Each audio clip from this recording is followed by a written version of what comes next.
Lagay ng ekonomiya, kalakalan, negosyo at iba pa. Atin ang alamin dito sa Ang Pilipinas Ngayon. Magandang araw, narito tayong muli para sa segmentong Balitang Negosyo at Kalakalan. Dodoblehin ng Marcos Jr. Administration ang pagsisikap nito upang makamit ang fiscal goal nito na maabot ang A credit rating. Ito ay ayon kay Department of Budget and Management o DBM Secretary Amenah Pangandaman. Ikinatuwa ni Pangandaman ang pagpapanatili ng Global Credit Watcher na Moody's sa Baa2 Investment Grade Credit Rating ng Pilipinas. Kumpiyansa ang kalihim na malapit ng makamit ng bansa ang A rating matapos ang 10 taon na Baa2.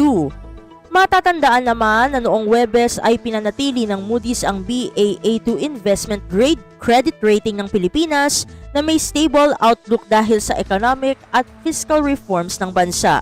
Sinabi ng Moody's na ang Philippine economic reforms, fiscal consolidation efforts at robust macroeconomic fundamentals ang mga pangunahing salik sa pagpapanatili ng investment grade credit rating ng bansa sa Baa2. Lagay ng ekonomiya, kalakalan, negosyo at iba pa. Atin ang alamin dito sa Ang Pilipinas Ngayon. Sa iba pang mga balita, isa si Bangko Sentral ng Pilipinas o BSP Governor Elly Remolona sa top-performing central bank chiefs sa mundo. Si Remolona ay tumanggap ng A- rating mula sa Central Banker Report Cards for 2024 ng Global Finance Magazine.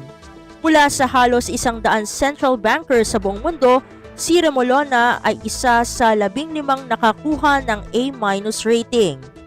Ang 14 na iba pa ay nagmula sa Cambodia, Canada, Costa Rica, Dominican Republic, European Union, Guatemala, Indonesia, Jamaica, Jordan, Mongolia, Norway, Peru, Sweden at United States.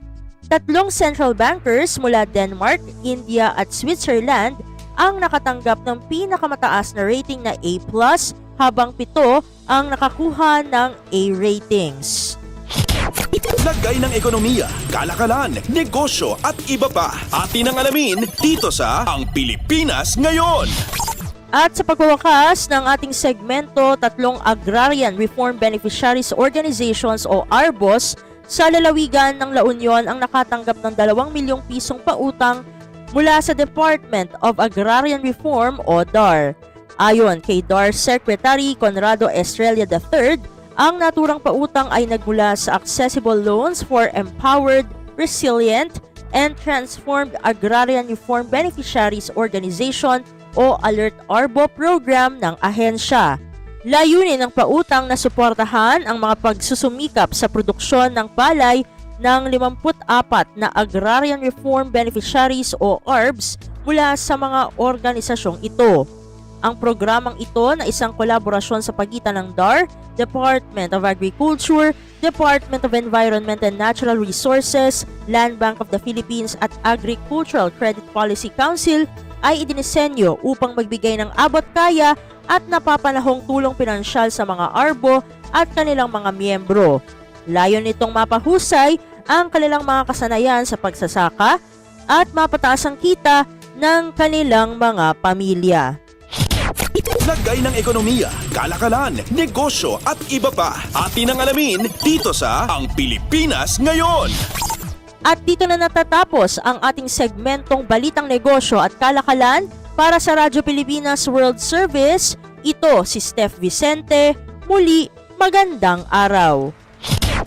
Lagay ng ekonomiya, kalakalan, negosyo at iba pa. Atin ang alamin dito sa Ang Pilipinas Ngayon.